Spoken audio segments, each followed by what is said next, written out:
தேட்டர்ஸில் இப்போ ரன் ஆகிற TN 2026 படம் எப்படி இருக்குன்னு இப்போ பார்த்துடலாம். குல்கன் குமாருங்கிற ஒரு நார்த் இந்தியன் சென்னையில் பீடா கடை வச்சிருப்பாரு. அவர் பேசுகிற தமிழ் பிடிச்சு போய் ஒரு டேரக்டரை ஒரு ஹீரோ ஆக்க அவர் மக்களை சாட்டிஸ்ஃபை பண்ணுற மாதிரியான நிறைய கமர்ஷியல் படங்கள் பண்ணி 200 கோடி சம்பாதிக்கிற ஒரு ஹீரோவாக மாறிடுறாரு. சில பேர் அவருக்கு பிரச்சனைகளை கொடுக்குறாங்க.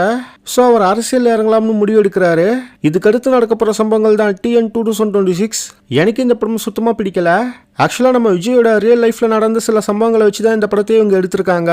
கரெக்டாக எலெக்ஷனுக்கு முன்னாடி இந்த படத்தை ரிலீஸ் பண்ணணும்னு ஃபர்ஸ்டே இவங்க பிளான் போட்டுட்டாங்க போல. எனக்கு இந்த படம் விஜயை டிகிரேட் பண்ணி எடுக்கப்பட்ட ஒரு படம் மாதிரி தான் ஃபீல் ஆச்சு.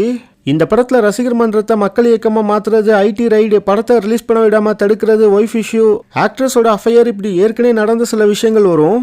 பட் அதை ஒரு நெகட்டிவ் மோட்டிவ்லேயே தான் இவங்க காமிச்சிருப்பாங்க. ஆக்சுவலாக ஒரு ஹீரோ அரசியலுக்கு வராருன்னா சும்மாலாம் வந்துட முடியாது. அவர் ஆரம்பத்தில் இருந்தே நிறைய அரசியல் விஷயங்களை அவரோட படங்களில் பேசியிருக்கணும். நம்ம விஜயை பார்த்தாக்கா கத்தியில நம்ம பார்த்துட்டு வரோம். அவரோட பொலிட்டிக்கல் பாயிண்ட்ஸாக பேசிகிட்டே தான் இருக்காரு.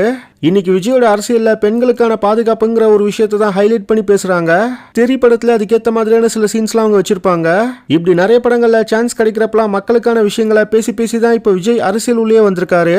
அதனால தான் இன்னைக்கு மாஸ்டர் டைமில் ஐடி ரைட் நடந்தப்ப நாங்கள் உங்க கூட இருக்கோம்னு சொல்லி ஒரு பெரிய க்ரௌடு விஜயை பார்க்கறதுக்காக வந்தது. அந்த க்ரௌடு இன்னுமே கண்டினியூ ஆகிட்டு தான் இருக்கு.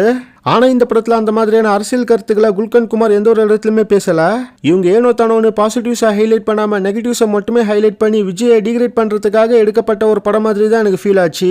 கிளைமேக்ஸை எப்படி கொண்டு போய் முடிக்கணும்னு உங்களுக்கு தெரியல. ஸோ மூவியில் ஒரு செகண்டில் இவங்க விஜயை ரஜினியாக மாற்றிட்டாங்க. ஸோ குல்கன் குமாரை அரசியலில் இறங்காமல் சிம்பிளாக இவங்க ஒன்றுமே நடக்காத மாதிரி முடிச்சிட்டாங்க. விஜயோட கேரக்டர் வச்சு தான் இவங்க எடுத்திருக்காங்கிறப்ப விஜயோட அந்த தேர்தல் அரசியலையும் இவங்க காமிச்சிருக்கணும்ல. அதை மட்டும் எதுக்காக ஸ்கிப் பண்ணாங்கன்னு எனக்கு தெரியல. எந்த ஒரு கேரக்டர் கூடயும் கனெக்ட் பண்ணாமல் சிம்பிளாக இது ஒரு படமாக மட்டும் பார்த்தாக்கா நட்டி தம்பிராமியோட பர்ஃபார்மன்ஸ் நல்லா இருந்தது. சில இடங்களில் காமெடி ஒர்க் ஆச்சு. பட் மேக்கிங்காக சுத்தமாக இந்த படம் சரியில்லை. உப்பு சப்பு இல்லாத ஒரு கிளைமேக்ஸ். ஓவராலாக எனக்கு இந்த படம் சுத்தமாக பிடிக்கல.